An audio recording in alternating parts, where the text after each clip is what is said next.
नमस्कार साथियों, मेरा नाम है अशोक पांडे और मेरे चैनल जैविक उत्सव पर आपका स्वागत है। फ्रेंड्स, आज हम इंडियन इकोनॉमी के मॉड्यूल सी में चैप्टर नंबर 25 जो कि एनबीएफसी के बारे में है, नॉन बैंकिंग फाइनेंशियल कंपनीज़ के बारे में है, इसका 60 नोट्स कवर करेंगे। तो 60 नोट्स में हम कॉन्सेप्ट को नहीं क्लियर करते हैं फ्रेंड्स, हम केवल बस वो चीज़ें पढ़ते हैं जो बहुत ज़्यादा ज़रूरी है, एग्ज़ाम में सीधे पूछी जा सकती हैं। ओके, अगर आपको डिटेल चाहिए तो उसके लिए लॉन्ग फॉर्मेट में वीडियो अवेलेबल है। एजेंडा में अगर हम देखें तो एनबीएफसी क्या होती है, एनबीएफसी के रेगुलेटर कौन है, डिफरेंट टाइप ऑफ एनबीएफसी कौन कौन सी हैं, शैडो बैंकिंग क्या होती है और scale based regulation of NBFC क्या होता है, ये बातें हमें इस लेक्चर में समझनी है। तो पहला सवाल है कि व्हाट इज़ एनबीएफसी, एनबीएफसी क्या होती है। तो according to the amendment of 1997 to the Reserve Bank of India Act 1934 NBFC company means, मतलब एनबीएफसी कंपनी की जो डेफिनेशन दी गई है वो दी गई है reserve Bank of India act में 1997 में अमेंडमेंट किया गया। उसी अमेंडमेंट में एनबीएफसी को डिफाइन किया गया। अब financial institution which is a company, एक ऐसा फाइनेंशियल इंस्टीट्यूशन जो कि एक कंपनी है। A non banking institution which is a company, एक नॉन बैंकिंग इंस्टीट्यूशन जो कि एक कंपनी है। Which has its principal business the receiving of deposits under any scheme or arrangement or in any other manner or holding in any man, मतलब कहने का कुल मिला करके हुआ एक ऐसी नॉन बैंकिंग इंस्टीट्यूशन जो कि मुख्य काम क्या करती है, डिपॉजिट रिसीव करती है जनता से किसी भी तरीके से, मंथली बेसिस पर, डेली बेसिस पर, वो एक अलग बात है, ठीक है, किसी भी तरीके से। तो ऐसी कंपनियों को फ्रेंड जो है एनबीएफसी कहा जाता है, नॉन बैंकिंग फाइनेंशियल कंपनीज कहा जाता है, ठीक है। फिर आता है कि in terms of section 45 IA of the RBI Act, an NBFC can commence or carry on business of NBFC subject to, मतलब NBFC के लिए क्राइटेरिया क्या है। तो कोई भी कंपनी NBFC का काम कर सकती है अगर उसके बाद में COR हो, सर्टिफिकेट ऑफ रजिस्ट्रेशन हो रिजर्व बैंक ऑफ इंडिया की तरफ से, ठीक है। तो किसी भी एनबीएफसी को ऑपरेट करने के लिए आरबीआई से रजिस्ट्रेशन करवाना पड़ेगा, जिसका नाम दिया गया सर्टिफिकेट ऑफ रजिस्ट्रेशन, और इसके पास में मिनिमम नेट ओन फंड जो है वो 2 करोड़ का होना चाहिए। एनबीएफसी के पास में मिनिमम नेट ओन फंड कितना होना चाहिए, 2 करोड़ रुपए का होना चाहिए। फिर आती है बात फ्रेंड जो है अगली, evolution of NBFC in India. NBFC का एवोल्यूशन कैसे हुआ इंडिया में। तो NBFC initially operated on an limited scale without making much impact on financial industry. तो शुरुआत में जब एनबीएफसी आई तो बहुत छोटे स्तर पर वो काम करती थी, उनका कोई खास प्रभाव नहीं पड़ता था फाइनेंशियल इंडस्ट्री पर। They invited fix deposit from investor and work out leasing deals for big industrial firm. शुरुआत में वो क्या करते थे, जनता से डिपॉजिट एक्सेप्ट किया करते थे और लीजिंग डील वगैरह देखते थे, लीज पर देते थे और इंडस्ट्रियल फर्म को, और साथ में लोन वगैरह देने का काम किया करते थे। In the first stage of development the companies act regulated NBFC. Companies act 1956, शुरुआत में जब एनबीएफसी थी तो उसको मैनेज करने के लिए कौन सा एक्ट लागू होता था, कंपनीज एक्ट 1956 काम किया करता था जब पहला स्टेज आया तो। लेकिन धीरे धीरे जब एनबीएफसी बढ़ी तो पावर दी गई आरबीआई को मैनेज करने की। Due to unique and complex nature of operation of NBFC, chapter 3B was added to the RBI Act 1934 which assigned RBI within the limited authority to regulate deposit taking company। 1997 में chapter 1997 में chapter 3B add किया गया RBI act में, जिसमें RBI को power दी गई कि वो डिपॉजिट टेकिंग कंपनीज को रेगुलेट कर सकते हैं। 1992 में रिजर्व बैंक ऑफ इंडिया ने एक कमेटी बनाई थी जिसके हेड थे मिस्टर AC शाह थे, जो कि रिजर्व बैंक ऑफ बड़ौदा के पहले चेयरमैन रह चुके हैं। उनसे कहा गया कि आप सजेस्ट करिए कि कैसे जो है एनबीएफसी इंडस्ट्री को रेगुलेट किया जाए। तो अगर सवाल आपसे जो पूछेगा यहाँ पर कि एनबीएफसी से रिलेटेड कमेटी कौन सी है, तो mister AC Shah committee NBFC से रिलेटेड है, ठीक है। अगस्त 2016 में गवर्नमेंट ऑफ इंडिया ने FDI भी अलाउ कर दिया एनबीएफसी में ऑटोमेटिक रूट के तहत FDI फॉरेन डायरेक्ट इन्वेस्टमेंट भी अलाउ कर दिया है, ठीक। फिर आती है बात अगला टॉपिक की, क्लासिफिकेशन ऑफ एनबीएफसी। तो एनबीएफसी को क्लासीफाई करने के लिए 3 तरीके आजमाए गए। पहला, लायबिलिटी के आधार पर एनबीएफसी, दूसरा क्या काम करते हैं एक्टिविटी के आधार पर, और तीसरा उनका साइज क्या है, एसेट कितना है उनके पास में, पूंजी कितनी है उसके आधार पर, ठीक। तीनों के बारे में थोड़ा थोड़ा डिस्कस करेंगे। पहला है लाइबिलिटी बेस्ड क्लासिफिकेशन, फिर दूसरा आता है एक्टिविटी और तीसरा आता है साइज बेस्ड। तो पहले देखते हैं पहला वाला liability based classification. NBFC are classified on the basis of liability into 2 category. तो एनबीएफसी को लाइबिलिटी के आधार पर 2 कैटेगरी में बांटा गया। पहला एनबीएफसी डी और दूसरा एनबीएफसी एनडी। एनबीएफसी डी क्या है? ऐसी एनबीएफसी जो डिपॉजिट लेती हैं, और एनडी क्या है? ऐसी एनबीएफसी जो डिपॉजिट नहीं लेती हैं, नॉट डिपॉजिट टेकिंग। ठीक है, तो कैटेगरी ए कंपनी आई लाइबिलिटी के आधार पर, category A company NBFC having public deposit, जिन्हें एनबीएफसी डी कहा गया। कैटेगरी बी में आई companies NBFC not having public deposit, जिन्हें कहा गया एनबीएफसी एनडी। ठीक है, तो NBFC D is there, NBFC ND is there, 2 हुए लाइबिलिटी के आधार पर क्लासिफिकेशन। ओके, फिर आता है एक्टिविटी के आधार पर, एक्टिविटी बेस्ड क्लासिफिकेशन। तो इसमें बहुत तरीके की कंपनियां हैं, कौन सी एक्टिविटी कौन करती है उसके आधार पर इनको बाइफरकेट किया गया। जैसे एसेट फाइनेंस कंपनी आई, इनका काम है एसेट को लोन देना। लोन कंपनी, इनका काम है सिर्फ लोन देना, लेकिन एसेट के लिए लोन नहीं देना। इन्वेस्टमेंट कंपनी, ये सिर्फ इन्वेस्टमेंट करती हैं। इंफ्रास्ट्रक्चर फाइनेंस कंपनी, ये सिर्फ इंफ्रास्ट्रक्चर को लोन देती हैं। लाइक दैट, इस तरीके से बहुत सारी जो है एनबीएफसीज आई, अपने काम के आधार पर इनको बांटा गया। ठीक है, फिर आ गया infrastructure finance company IFSC, systematically important core investment company CIC NDSI. देखो सीआईसी कोर इन्वेस्टमेंट कंपनी हो गया, ND not deposit taking, ND का मतलब नॉट डिपॉजिट टेकिंग, एसआई का मतलब सिस्टमेटिकली इंपॉर्टेंट। ठीक है, infrastructure debt fund companies IDF NBFC हो गई, एनबीएफसी माइक्रो फाइनेंस इंस्टीट्यूशन हो गया NBFC MFI, residuary NBFC or NBFC कहा गया। फिर और आती हैं एनबीएफसी फैक्टर, एनबीएफसी फैक्टर, फिर आ जाता है NBFC NOFSC, NBFC non operating financial holding companies, mortgage guarantee company MGC, NBFC account aggregator, NBFC peer to peer lending platform P2PL। ठीक है, इतने तरीके की एनबीएफसी आती हैं हमारी फ्रेंड, जो कि एक्टिविटी के आधार पर, सबके बारे में थोड़ा थोड़ा हमें चर्चा करनी है अभी आगे इसी लेक्चर में। फिर साइज के आधार पर क्लासिफिकेशन किया गया, तो इसमें सिर्फ एक ही एनबीएफसी का जिक्र किया इन्होंने, एनबीएफसी एनडीएसआई का मतलब होता है एनबीएफसी हो गया, एनबीएफसी हमारा नॉन डिपॉजिट टेकिंग एनडी हो गया, और एसआई मतलब सिस्टमेटिकली इंपॉर्टेंट। तो ऐसी एनबीएफसी जो डिपॉजिट ना लेती हो लेकिन उसका एसेट साइज 500 करोड़ या उससे ऊपर का हो, तो वैसी एनबीएफसी को एनबीएफसी एनडीएसआई कहा गया। Non deposit taking systematically important NBFC इन्हें कहा गया। इन पर वो सारी गाइडलाइन लागू होती हैं जो कि बैंक पर लागू होती हैं। कौन सी? जैसे प्रूडेंशियल रेगुलेशन गाइडलाइन, जैसे कैपिटल रिक्वेसी रिक्वायरमेंट होनी चाहिए, एक्सपोजर नॉर्म्स बनाए गए, रिपोर्टिंग रिक्वायरमेंट बनाई गई, ये सारी चीज़ें इनके ऊपर अप्लाई करी गई। किनके ऊपर? जो एनबीएफसी एनडीएसआई थी उनके ऊपर ये सारी चीज़ें, बैंक वाली पूरी गाइडलाइन एक तरीके से लागू कर दी गई। Regulatory oversight by RBI on NBFC. तो अगर देखा जाए आरबीआई क्या देखता है, तो आरबीआई जो है वही 1997 में जब अमेंडमेंट किया गया आरबीआई एक्ट में, तो उसमें कुछ कंडीशंस डाली गई एनबीएफसी को लेकर के। Making in mandatory for NBFC to obtain certificate of registration from RBI and to maintain a minimum level of net own fund. तो 1997 में जब अमेंडमेंट किया गया तो वहाँ कहा गया जितनी भी एनबीएफसी होंगी उनको एक सर्टिफिकेट ऑफ रजिस्ट्रेशन लेना पड़ेगा, COR लेना पड़ेगा। किससे लेंगे? रिजर्व बैंक ऑफ इंडिया से, यानी कि अपने आप को रजिस्टर कहाँ करना है? आरबीआई के पास में। और मिनिमम नेट ओन फंड उनको मेंटेन करना पड़ेगा, जो कि 2 करोड़ है। ऐसे पूछा जाएगा एनबीएफसी के लिए तो 2 करोड़ है।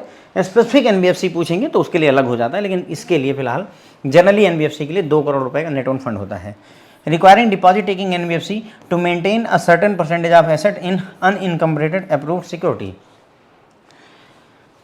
जो डिपॉजिट टेकिंग एनबीएफसी होती हैं उनके लिए रिक्वायर किया गया कि उनको सर्टेन परसेंटेज एसेट जो है उनका अनइनकम्बरेटेड अप्रूव्ड सिक्योरिटी के तौर पर रखना पड़ेगा। यानी ऐसी सिक्योरिटी जिसे आरबीआई ने अप्रूव किया हो तो अप्रूव्ड सिक्योरिटी। अनइनकम्बरेटेड मतलब उस पर किसी तरीके का कुछ भी मॉर्गेज हाइपोथेकेशन कुछ ऐसा नहीं होना चाहिए, स्वच्छ होनी चाहिए, मतलब एक तरीके से कह दिया जाए। फिर आ जाती है requiring all NBFC to create a reserve fund and to transfer a sum which is not less than 20% of their profit every year. जितना भी प्रॉफिट कमाओगे हर साल उसका कम से कम 20% आपको एक रिजर्व में ट्रांसफ़र करना पड़ेगा आरबीआई के पास में। ठीक है, फिर आता है रेगुलेटर ऑफ एनबीएफसी। तो अगर हम यहाँ पर देखें रेगुलेटर्स ऑफ एनबीएफसी, तो एनबीएफसी के रेगुलेटर कौन कौन से हैं? तो ध्यान दें 3 तरीके के रेगुलेटर यहाँ पर पाए गए हैं। एक एनबीएफसी जिसको आरबीआई रेगुलेट करता है, एनबीएफसी रजिस्टर्ड विथ आरबीआई। तो जो एनबीएफसी आरबीआई के पास रजिस्टर करेंगी उनको रेगुलेशन, सुपरविजन, सर्विलांस, इन्फोर्समेंट, ये सारी चीज़ों की जिम्मेदारी आरबीआई के पास रहेगी। कुछ ऐसी एनबीएफसी होंगी फ्रेंड्स जिनको अदर रेगुलेटर रेगुलेट करेंगे, है ना। आपको याद हो आरबीआई को केवल डिपॉजिट टेकिंग एनबीएफसी की ही जिम्मेदारी दी गई थी, बाकी जो है अदर रेगुलेटर के पास जाएंगी। तो कौन कौन सी एनबीएफसी किसके पास जाती है? तो अगर हाउसिंग फाइनेंस इंस्टीट्यूशन है, हाउसिंग फाइनेंस इंस्टीट्यूशन के क्षेत्र की एनबीएफसी है तो उसको एनएचबी देखेगा, नेशनल हाउसिंग बैंक, उसका रेगुलेटर होगा। अगर मर्चेंट बैंकिंग कंपनी है, वेंचर कैपिटल फंड कंपनीज है, स्टॉक ब्रोकिंग, कलेक्टिव इन्वेस्टमेंट, है ना, स्टॉक ब्रोकिंग कंपनी है, कलेक्टिव इन्वेस्टमेंट स्कीम्स वगैरह वाली कंपनियां हैं, तो इन सबको देखने की जिम्मेदारी सेबी को होगी, इसका रेगुलेटर सेबी बनेगा।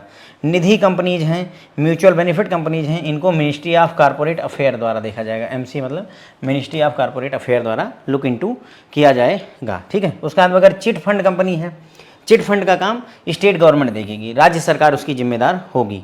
और इंश्योरेंस से रिलेटेड अगर एनबीएफसी है तो उसकी जिम्मेदारी आईआरडीए के ऊपर रखी गई है। आईआरडीए जो कि आपका इंश्योरेंस सेक्टर का जिम्मेदार होता है। एक तीसरे तरीके की भी एनबीएफसी आई है फ्रेंड्स, ये एक्चुअली एनबीएफसी ना होकर के एनबीएनएफसी है, ठीक है। क्या मतलब है? एनबीएफसी का मतलब होता है नॉन बैंकिंग, नॉन बैंकिंग लेकिन financial company, financial company corporation, banking से रिलेटेड नहीं है, यानी नॉन बैंकिंग है, बैंक नहीं है, अदर है लेकिन फाइनेंस का काम देखती हैं। एनबीएफसी जो हमने पढ़ा यहाँ पर है NB, non banking non financial company, यानी कि वो बैंक से रिलेटेड भी नहीं है और फाइनेंस का काम भी नहीं देखती हैं। ऐसी कंपनियों का जिक्र यहाँ पर किया गया है इस वाले कॉलम में। एनबीएनएफसी, समझ गए बात को? नॉन बैंकिंग यानी बैंक नहीं है और नॉन फाइनेंशियल वर्क देखती है, फाइनेंस के अलावा और अदर काम देखती हैं।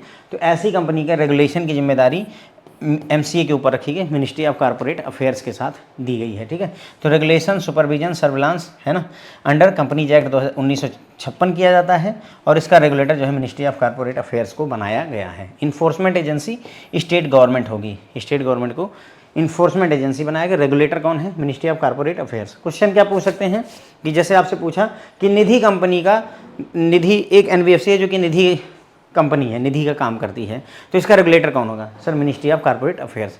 एक चिट फंड कंपनी है, उसको कौन लुक इनटू करेगा? अगर वो एनबीएफसी है तो स्टेट गवर्नमेंट करेगी, ठीक है। बस इसी तरीके के क्वेश्चन आपसे पूछे जा सकते हैं। अब देखिए हमने टाइप ऑफ एनबीएफसी में भी देखा था, जो है डिपॉजिट टेकिंग, फिर एक्टिविटी के आधार पर देखा था। उन सब के बारे में 10 हैं मेरे ख्याल से, इन 10 के बारे में हम काम की बातें करेंगे।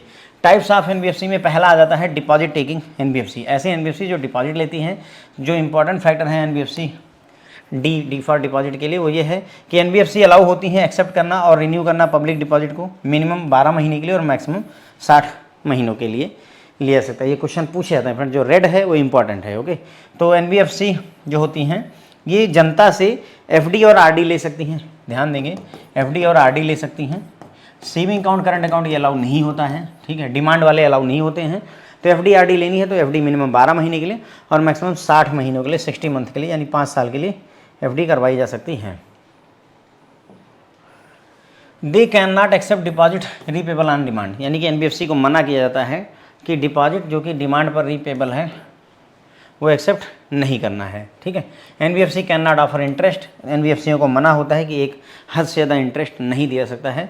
और हद यानी सीलिंग कौन डिसाइड करता है? Reserve Bank of India. जो भी पैसा एनबीएफसी के साथ जमा किया जाएगा डिपॉजिट टेकिंग के पास में, उसका कोई इंश्योरेंस नहीं है। बैंकों में DI, CGC deposit insurance guarantee corporation, है ना, गारंटी कॉर्पोरेशन होता है जहां 5 लाख रुपए तक का इंश्योरेंस होता है। लेकिन एनबीएफसी के केस में कोई इंश्योरेंस की बात नहीं की गई है और जो भी पैसा एनबीएफसी में डिपॉजिट किया जाएगा उसकी गारंटी जो है रीपेमेंट की आरबीआई नहीं देता है। बैंकों में 5 लाख तक की देता है आरबीआई, यहाँ नहीं देता है, तो ये भी एक बात है, ठीक है। फिर आ जाती है फ्रेंड्स हमारी दूसरी asset finance company. Asset finance company ऐसी कंपनी जो लोन देती है, फाइनेंस देती है, किसके लिए? एसेट खरीदने के लिए। तो NBFC with principal business of financing physical asset. Physical asset मतलब ट्रैक्टर, ट्रॉली, जेसीबी, ये सब चीज़ें, मशीनरी वगैरह हो गई, इनके लिए लोन देने का काम एसेट फाइनेंस कंपनी करती है। लोन कंपनी वो कंपनी है जिसका मुख्य बिजनेस होता है लोन देना, फाइनेंस देना, ठीक है, बाई जो है, लेकिन उसमें जो है एएफसी नहीं शामिल होती है। एसेट फाइनेंस कंपनी का काम ये नहीं करती है। लोन कंपनी एसेट का फाइनेंस का काम नहीं करती। बाकी अदर पर्पज के लिए अगर लोन दे रही तो उसे फ्रेंड्स लोन कंपनी कह देते हैं, क्योंकि ये भी लोन दे रही है, ये भी लोन दे रही, तो फ़र्क क्या है, तो ध्यान रखें, ठीक है। फिर आ जाता है कोर इन्वेस्टमेंट कंपनी, CIC, ठीक है। कोर इन्वेस्टमेंट जो कंपनी होता है इसका मुख्य बिजनेस होता है, मुख्य काम होता है acquisition of shares and securities, investment का काम करती हैं, दूसरी कंपनियों के शेयर और सिक्योरिटी जो खरीदते हैं, इन्वेस्ट करते हैं। यहाँ पर एसेट साइज 100 करोड़ या उससे ऊपर का होना चाहिए और ये पब्लिक फंड को एक्सेप्ट कर सकते हैं, ऐसा अलाउ है, पब्लिक फंड को एक्सेप्ट कर सकते हैं। फिर आती है हमारी IFSC, infrastructure finance company, infrastructure को लोन देती है, इंफ्रास्ट्रक्चर के लिए फाइनेंस देती है, ठीक है। तो NBFC जो कि डिप्लॉय करती है कम से कम 75% of total asset infrastructure loan, यानी जितना भी लोन आपने बांटा है उसका 75% आपको इंफ्रास्ट्रक्चर के पर्पज से देना पड़ेगा, तो उसे इंफ्रास्ट्रक्चर फाइनेंस कंपनी कहते हैं। मिनिमम नेट ओन फंड जो है 300 करोड़ का होना चाहिए CIC के लिए। मिनिमम क्रेडिट रेटिंग A या उसके इक्विवेलेंट होनी चाहिए और इनके लिए CRAR भी मेंटेन किया गया है, 15% का CRAR मेंटेन करना होता है, जैसे बैंकों को मेंटेन करना रहता है। इसका आप देख रहे हो नेट ओन फंड कितना है, 300 करोड़ रुपये, बड़ी कंपनी है। तो यहाँ पर capital to risk weighted asset ratio CRAR 15%। तो ये जितने भी टर्म्स हैं फ्रेंड्स यहाँ पर, ये सब आप ध्यान करके एग्जाम में बैठें। 75% लोन इंफ्रास्ट्रक्चर को देना होगा, minimum net own fund 300 crore का होना चाहिए और उसका CRAR 15% का मेंटेन होना चाहिए। तो ये सारी चीज़ें ख्याल रखनी चाहिए, ध्यान रखें। Infrastructure debt fund company, infrastructure debt fund company क्या होती है, एक कंपनी जो कि रजिस्टर्ड होती है NBFC के तौर पर to facilitate the flow of long term debt into infrastructure project. इनका काम होता है कर्जा देना है, इंफ्रास्ट्रक्चर प्रोजेक्ट को ही देना है, लेकिन लॉन्ग टर्म के लिए देना है, ठीक है। ये लॉन्ग टर्म के लिए कर्जा देती है इंफ्रास्ट्रक्चर। देखो ये भी इंफ्रास्ट्रक्चर फाइनेंस कंपनी है, ये भी इंफ्रास्ट्रक्चर है, लेकिन ये क्या है, इंफ्रास्ट्रक्चर को लोन दे रही है, लॉन्ग टर्म शॉर्ट टर्म दोनों के लिए देगी, लेकिन इंफ्रास्ट्रक्चर डेट फंड कंपनी जो है लॉन्ग टर्म के लिए ही डेट देती है इंफ्रास्ट्रक्चर प्रोजेक्ट को। और ये NBFC पैसे कहाँ से अरेंज करती हैं, अगर हम देखें IDF जो इंफ्रास्ट्रक्चर डेट फंड जो NBFC है, ये पैसे अरेंज करती हैं, उसके लिए ये रुपए में या डॉलर डोमिनेटेड बॉन्ड इशू करते हैं मिनिमम 5 साल की मैच्योरिटी के लिए, ठीक है। मिनिमम 5 साल की मैच्योरिटी वाले बॉन्ड इशू करते हैं जिससे कि इनका काम बन जाए, ठीक है। देखो यहाँ हम एकदम बिल्कुल काम की बात करते हुए चल रहे हैं फ्रेंड्स, मैं आपको बहुत ज़्यादा डिटेल में समझाने की कोशिश नहीं कर रहा हूँ, आप देख भी रहे होंगे। ओके, NBFC फैक्टर, ऐसी NBFC नॉन डिपॉजिट टेकिंग जो कि होनी चाहिए और having principal business of factoring. अब फैक्टरिंग क्या होती है, अगर आप फुल वाला लेक्चर देखेंगे तो थोड़ा सा मैंने वहाँ समझाया हुआ है, यहाँ मैं स्किप कर रहा हूँ, ठीक है। तो नॉन डिपॉजिट टेकिंग NBFC जिसका मुख्य काम फैक्टरिंग का होता है, उनको NBFC फैक्टर कहते हैं। एक कंडीशन है कि इनकी जितनी भी इनकम हो रही है फैक्टरिंग बिजनेस से वो 50% जो है होनी चाहिए ग्रॉस इनकम का, यानी अगर ये 1000 रुपये कमा रहे हैं टोटल मिला करके, तो उसमें कम से कम 500 रुपये इनको कमाने पड़ेंगे, किससे, फैक्टरिंग की सर्विस दे करके, फैक्टरिंग के काम से, ठीक है। बस ये इतनी कंडीशन होती हैं। फिर आ जाती है sir mortgage guarantee company MGC, at least 90% of business turnover is mortgage guarantee. कम से कम जो है 90% बिजनेस का जो टर्नओवर होना चाहिए वो मॉर्गेज गारंटी के काम से आना चाहिए, और इसमें नेट और वर्थ जो है 100 करोड़ रुपए की होनी चाहिए जब बिजनेस शुरू किया जाए। जब बिजनेस शुरू किया जाता है तो मॉर्गेज गारंटी कंपनी की जो नेट ओन फंड होना चाहिए वो 100 करोड़ रुपए का होना चाहिए, और जितना भी टोटल कमाई है या जितना भी टोटल टर्नओवर है बिजनेस का, उसमें 90% जो है टर्नओवर मॉर्गेज गारंटी से आना चाहिए। ओके, फिर आ जाता है NBFC MFI। NBFC MFI यहाँ से क्वेश्चन फ्रेंड्स पूछते हैं, है ना। NBFC में सबसे इंपॉर्टेंट अगर NBFC है तो ये वाली है NBFC MFI। यहाँ पर क्या है, a non deposit taking NBFC having not less then 75% asset in the nature of qualifying asset. तो नॉन डिपॉजिट टेकिंग NBFC जिनका जो है 75% से कम एसेट नहीं होना चाहिए, जो कि क्वालिफाइंग एसेट की कैटेगरी में आना चाहिए। क्वालिफाइंग एसेट का मतलब माइक्रो फाइनेंस किया होना चाहिए, 75% कम से कम इनको माइक्रो फाइनेंस देना होगा। इसमें कौन कौन से क्राइटेरिया सेटिस्फाई करना है NBFC MFI को, तो इनका minimum net own fund 5 crore का है, ठीक है। NBFC MFI के लिए 5 करोड़ रुपए नेट ओन फंड रखा गया है।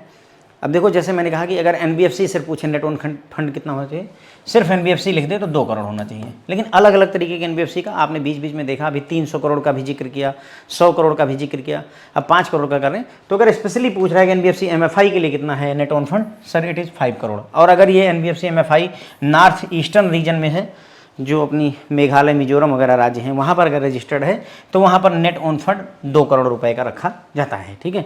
उसके बाद में नॉट लेस देन 75% इसके टोटल एसेट होने चाहिए, वो माइक्रो फाइनेंस लोन नेचर के होने चाहिए। कम से कम 75% जो लोन आप बांटेंगे वो माइक्रो फाइनेंस लोन होने चाहिए। सवाल आपके दिमाग में अब आएगा कि जो है सर माइक्रो फाइनेंस लोन किसे कहते हैं, तो अभी हम वो भी देख लेंगे, ठीक है। तीसरी कंडीशन है NBFC MFI should have registered with the RBI, है ना, आरबीआई के पास तो सभी रजिस्टर करवाते हैं, और एसेट साइज जो है 500 करोड़ या उससे ज़्यादा का होना चाहिए। एसेट का साइज 500 करोड़ या उससे ऊपर का होना चाहिए।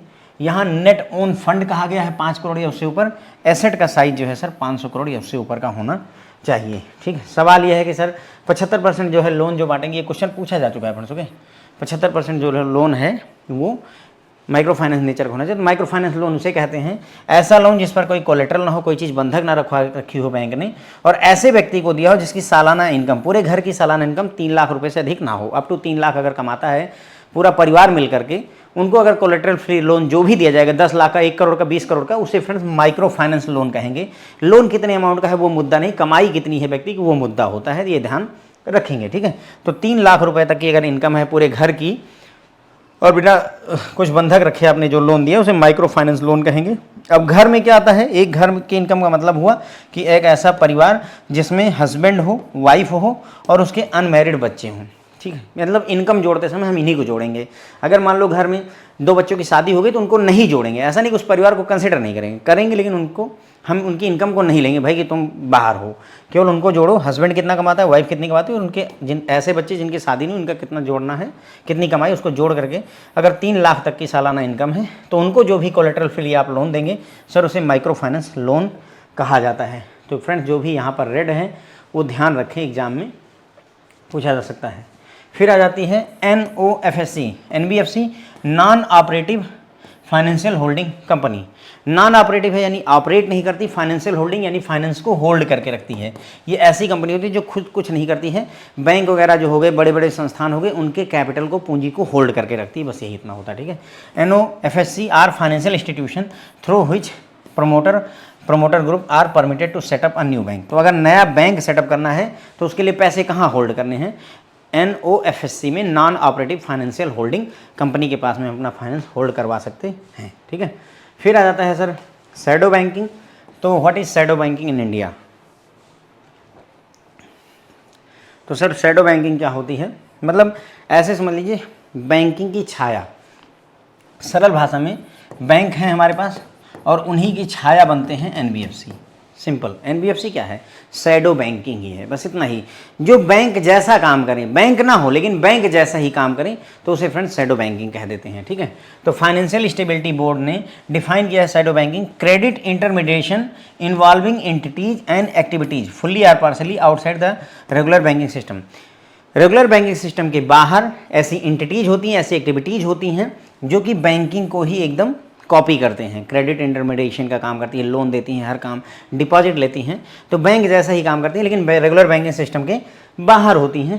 तो फ्रेंड्स उसे हम शैडो बैंकिंग कहा जाता है, शैडो बैंकिंग कहते हैं। फिर है अगला नेट ओन फंड या ओन फंड जो है क्या होता है। तो ओन फंड में क्या क्या आता है हम देख लेंगे। ओन फंड में क्या क्या चीज़ें आती हैं। तो ओन फंड में एग्रीगेट होता है पेड अप इक्विटी कैपिटल, यानी जो NBFC है उसका पेड अप इक्विटी कैपिटल, उसमें जोड़िए प्रेफरेंस शेयर, जो कि प्रेफरेंस शेयर वो भी जो कि कंपलसरी कन्वर्टेबल है इक्विटी में। तीसरा फ्री रिजर्व जोड़ दीजिए। चौथा जो बैलेंस इन शेयर प्रीमियम अकाउंट में है वो जोड़ दीजिए। पांचवा कैपिटल रिजर्व जोड़ दीजिए, ठीक है। और मतलब कैपिटल रिजर्व कहाँ से आ रहा है, रिप्रेजेंटिंग सरप्लस। कैपिटल रिजर्व में जो पैसा है वो सरप्लस है और आ रहा है जो भी एसेट बेचे गए हैं उससे, ठीक है। उसके बाद में इसमें एक्सक्लूड कर दीजिए, मतलब जो आपका कैपिटल रिजर्व है उसमें एक्सक्लूड करिए रिजर्व जो कि क्रिएट किए गए हैं by revaluation of asset. Asset के रीवैल्यूएशन से जो रिजर्व क्रिएट किए गए हैं उसको एक्सक्लूड कर दिया जाता है after deducting their from accumulated. उसके बाद इसमें से घटा दीजिए balance of loss, deferred revenue expenditure and other intangible assets, इनको घटा दीजिए। तो ये ओन फंड में इतनी चीज़ें आती है। ये टर्म ध्यान रखने हैं कि ओन फंड में आता क्या है। पेड अप इक्विटी कैपिटल आती है, प्रेफरेंस शेयर आते हैं, फ्री रिजर्व आता है, बैलेंस इन शेयर प्रीमियम अकाउंट आता है, कैपिटल रिजर्व आता है और जो एसेट के रीवैल्यूएशन से जो रिजर्व क्रिएट हुआ उसको नहीं लेते हैं। फिर उसमें से घटाते क्या क्या हैं हम, तो balance of loss, deferred revenue expenditure और अदर इंटेंजिबल एसेट, इन सब चीज़ों को हम घटा करके तब ये टोटल मिला करके हमारा ओन फंड बनता है, ठीक है। अब आता है applicability of ombudsman scheme to NBFCs। NBFC पर क्या लोकपाल स्कीम अम्बड्समैन की लागू होती है? तो यस, जो है इंटीग्रेटेड, आरबीआई ने इंटीग्रेटेड अम्बड्समैन स्कीम 2021 लाई हुई है, जो कि एनबीएफसी को भी कवर करती है। तो ये बैंकों को भी कवर करती है स्कीम, एनबीएफसी को भी करती है, और पेमेंट और सेटलमेंट के इश्यूज़ को भी ये कवर करती है। 3 चीज़ों को कवर करती है इंटीग्रेटेड अम्बड्समैन स्कीम। तो यस, इंटीग्रेटेड अम्बड्समैन स्कीम 2021 एनबीएफसी को भी कवर करती है। और एक चीज़ और ध्यान रखें कि अब एपलेट अथॉरिटी के तौर पर, यानी एनबीएफसी के अगर अम्बड्समैन के फैसले से अगर खुश नहीं है तो किसके पास अप्लाई करेंगे? तो आरबीआई की ईडी के पास में, executive director of RBI, executive director of RBI के पास में आप अप्लाई कर सकते हैं। अगर आप एपलेट अथॉरिटी के, है ना, एपलेट अथॉरिटी के मतलब अगर आप अम्बड्समैन के फैसले से खुश नहीं है तो एपलेट अथॉरिटी यानी कि उससे ऊपर कौन बैठा है? आरबीआई के ईडी बैठे हैं। ध्यान रखिए, पहले डिप्टी गवर्नर होते थे जो है एपलेट अथॉरिटी, लेकिन अब ईडी हो गए हैं, एग्जीक्यूटिव डायरेक्टर। तो क्वेश्चन पूछा जा सकता है, ठीक है। फिर आ जाती है सर बात हमारी जो है scale based regulation. Scale based regulation में क्या किया गया? एनबीएफसी को 4 लेयर में बांटा गया है ना, ये 4 लेयर्स की बात की गई। Regulatory structure for NBFC shall comprise 4 layers, और 4 लेयर किस पर आधारित हैं? साइज पर, एक्टिविटी पर और परसीव्ड रिस्कीनेस पर। क्या साइज है, क्या एक्टिविटी है और रिस्कीनेस कितना है, उसके आधार पर ही इनको 4 लेयर में बांटा गया है। सबसे लोवेस्ट लेयर जो आती है एनबीएफसी की, सबसे लोवेस्ट लेयर को एनबीएफसी बेस लेयर कहते हैं। क्या बोलते हैं? एनबीएफसी की सबसे लोवेस्ट लेयर को एनबीएफसी बेस लेयर कहते हैं। फिर आती है एनबीएफसी मिडिल लेयर, उससे ऊपर आती है फ्रेंड्स एनबीएफसी अपर लेयर, और सबसे ऊपर आती है एनबीएफसी टॉप लेयर, ठीक है। तो हमारे पास में कौन कौन सी हो गई? सबसे पहले बेस लेयर, फिर मिडिल लेयर, फिर अपर लेयर और फिर टॉप लेयर। ये चार इनकी लेयर्स हो गई। उसमें भी जो टॉप लेयर है फ्रेंड्स, वो उम्मीद की जाती है, एक्सपेक्टेड टू बी एम्प्टी, उसको उम्मीद की जाती है कि टॉप लेयर में कोई भी एनबीएफसी नहीं आनी चाहिए, ऐसी उम्मीद की जा रही है। क्योंकि अगर टॉप लेयर में कोई एनबीएफसी आ गई तो वो एकदम बैंक के बराबर ही अपना साइज बना चुकी है, अब वो बैंक बनने की कगार पर है, ठीक है। तो बस ये हो गया इनका कहानी फ्रेंड्स जो है। तो हमने ये सारी बातें जो कुछ भी इसमें इस लेक्चर में, इस चैप्टर में हमने समझना था, काम की बातें एकदम टू द पॉइंट समझ ली हैं फ्रेंड्स। होप है आपको पसंद आएगा, समझ में आएगा। लाइक, सब्सक्राइब वगैरह आप कर सकते हैं। Thank you so much friends.